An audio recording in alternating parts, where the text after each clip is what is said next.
कभी ये आवश्यकता नहीं पड़ी है कि आप इस लक्ष्मण से पूछें कि भैया प्रसन्न क्यों हो या दुखी क्यों हो, क्योंकि आपने सदैव से इस लक्ष्मण के हृदय की गति को पहचाना है।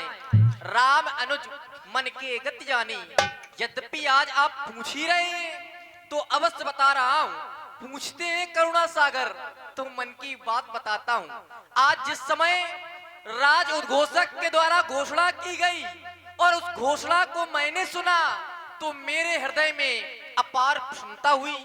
वह घोषणा थी क्या कि प्रातः काल मेला पर प्रभु श्री रामचंद्र जी को इस अयोध्या का युवराज पद दिया जाएगा। आप इस अयोध्या के भावी सम्राट होंगे। तो जैसे ही मैंने ये सुना, मैंने विचार किया अपने भैया के समक्ष में जाऊं, उन्हें बधाई दूं। लेकिन रह रहकर एक विचार और उत्पन्न हुआ। कहते हैं जब किसी के पास में जाओ, वो भी बधाई देने जाओ, तो ऐसे खाली हाथ ना चले जाओ। फिर करो क्या, उसके लिए कुछ भेंट ले जाओ, उसके लिए कुछ उपहार ले जाओ, ताकि उसे अत्यधिक आनंद की अनुभूति हो।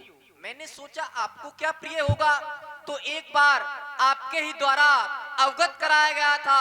कहा था रामई केवल प्रेम प्यारा। आपको इस संसार में केवल प्रेम प्रिय है, इसलिए लक्ष्मण अकेला नहीं आया। भेंट के स्वरूप में तीन तीन विशेषताओं को लेकर के आया।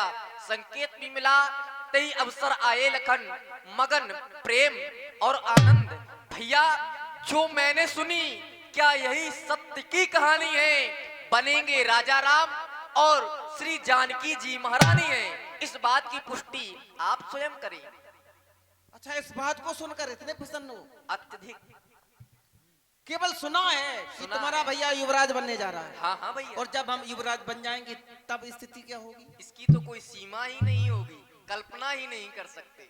तुम भी कल्पना नहीं कर सकते। हाँ, ये भ्राता तो बोल रहा है, ये भाईचारा बोल रहा है। एक बार केवल भाईचारे के नाम पर एक ताली तो बज जाए। भाईचारे के नाम पर केवल हम युवराज बनने जा रहे हैं, अभी बने नहीं हैं, केवल बनने जा रहे हैं। और इस बात को सुनकर मेरा भैया इतना प्रसन्न हो गया। क्या ऐसा कहीं देखा गया है? ऐसा कहीं देखा जाता है? यदा कदा देखने को मिलेगा कहीं कहीं। कैसे रहते होंगे एक छत के नीचे ऐसे भाई, जिन भाइयों में प्रेम नहीं तकरार बनी है। कैसे रहते होंगे एक छत के नीचे? भाइयों के साथ जितना भी हो सके अपने जीवन काल में त्याग करना चाहिए। त्याग सब भाई के लिए है। और जो भाई अपने भाई के साथ त्याग करता है तो ऐसे भाई के नाम का इतिहासकारों द्वारा स्वर्ण अक्षरों में अंकित किया जाएगा। और जो भी भाई अपने भाई के साथ छल करता है, कपट करता है, तो ये मेरा मानना है ऐसा भाई जीवन में कभी सुख प्राप्त नहीं कर सकता। ऐसा भाई जीवन में कभी सुख प्राप्त नहीं कर सकता। तो हम तो चाहते हैं भाइयों भाइयों में अनुराग होना चाहिए, भाइयों भाइयों में प्रेम की बरसात होनी चाहिए।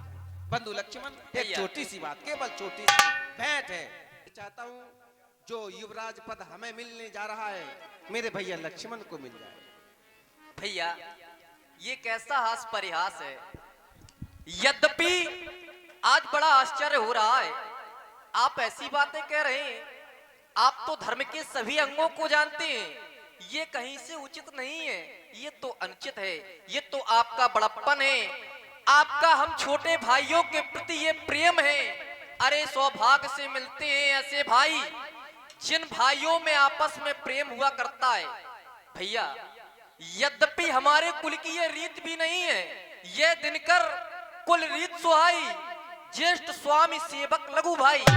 हमारे कुल में जो बड़ा होता है वह राजा होता है, वह स्वामी होता है, और जो छोटा होता है वो सेवक ही रहता है। फिर मेरा जन्म इस रघुवंश में किस प्रकार से है? जिस प्रकार एक ध्वजा होता है और ध्वजा का नीचे लगने वाला एक दंड होता है, मेरा जन्म उसी प्रकार है। रघुवर कीरति विमल पताका दंड समान भयों जस जागा।